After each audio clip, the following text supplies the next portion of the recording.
Harmeet, thanks so much for joining the show. Really appreciate it. Thanks for having me today.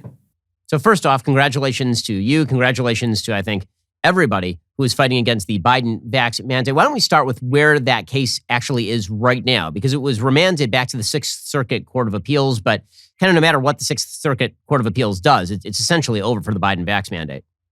Yeah, that's right. The vax mandate on large businesses has been enjoined by the Supreme Court. And of course, the Sixth Circuit needs to do some further work, but we haven't gotten any kind of a briefing schedule or anything like that.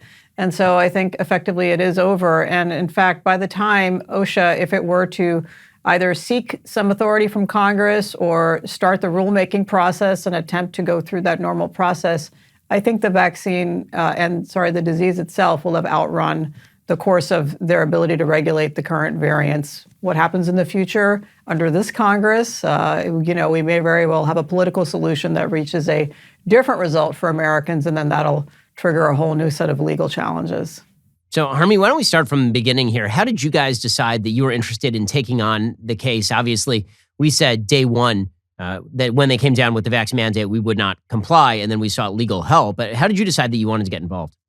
Well, Ben, I have been doing civil rights litigation on behalf of liberty causes my entire career now. This is my 29th year practicing law. And so I've been looking at this issue very closely. I also happen to be an employer in San Francisco and in other places. We have law offices, and we've been subject to some fairly onerous requirements throughout this COVID period. And as an employer, I feel like the less I know about my employees' health and sort of challenges, the better for me as an employer, because there's a liability associated with either dictating choices to your employees or, frankly, even knowing too much about their health situation, because it impedes your ability to engage in sort of workplace choices, discipline, et cetera, without liability exposure. So from both perspectives, as a lawyer, as also as an employer, I've been thinking about this. And when we saw this come down, I immediately thought that there were numerous ways that it could be challenged. And it was gratifying to have many clients, including the Daily Wire, that wanted to challenge it. And we were honored to be selected to help with that litigation for the Daily Wire. So let's talk about the arguments that you made with regard to the OSHA vax mandate. Those arguments were not the ones adopted by the court. The court tends to take sort of the most moderate arguments that it could possibly take in a lot of these circumstances. But the arguments that you were making, I think, were pretty different, more interesting, frankly, and somewhat more audacious in terms of what they were claiming about the nature of the scope of authority that had been exceeded here. Yeah, so you're absolutely right. So in the Sixth Circuit, where we filed our initial challenge, we were the first to file there. And throughout the United States, different parties made different arguments.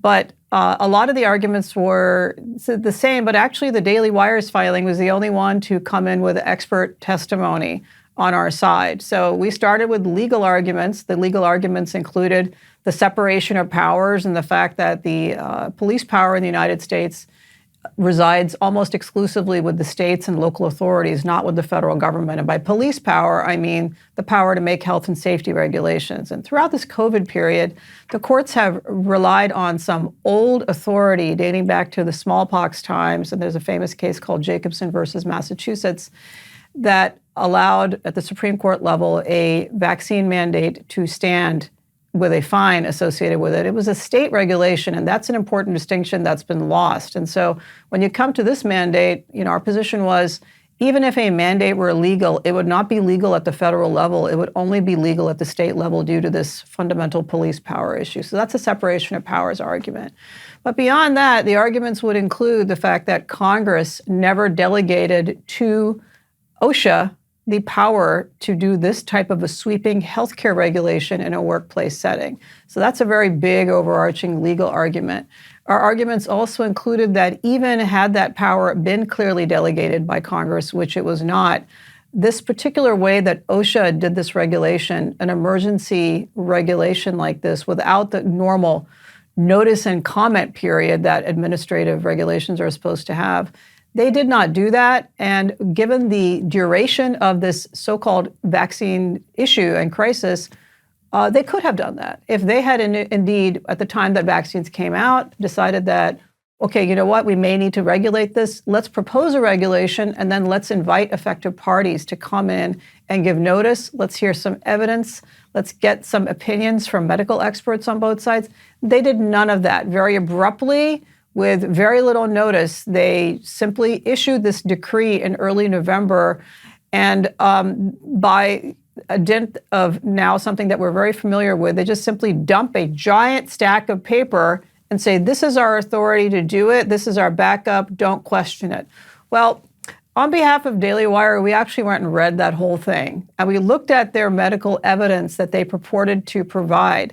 And it relies on a couple of instances of people being sick who happen to have jobs. It doesn't necessarily trace the illness to the workplace itself when you look at that evidence. And so we actually brought in expert testimony to say that even if all of these hurdles had been met, if you actually look at the evidence does not support the sweeping conclusion that OSHA has imposed here. And then, of course, we made some policy arguments as well regarding the effects of this unconstitutional and ultra-virus order on employers, including but not limited to the uncertainty, the effect of eroding the employer-employee relationship, the excessive cost of compliance, and so forth. And then some of the other arguments made were the fact that this regulation is a sledgehammer, when in fact, if a regulation were appropriate, it would be tailored to specific workplaces and specific risks, which this one was not. And so as you point out, the majority per curiam opinion of the court, 6-3, actually did go into a couple of these arguments, but the concurrence went into a couple more, and then nobody ever actually kind of looked at the science of these issues in the court ruling. Thank you for tuning in to the Daily Wire, one of the fastest growing conservative media outlets in the country. If you enjoyed this video, be sure to give it a like and subscribe to our YouTube channel so you don't miss out on any of our content.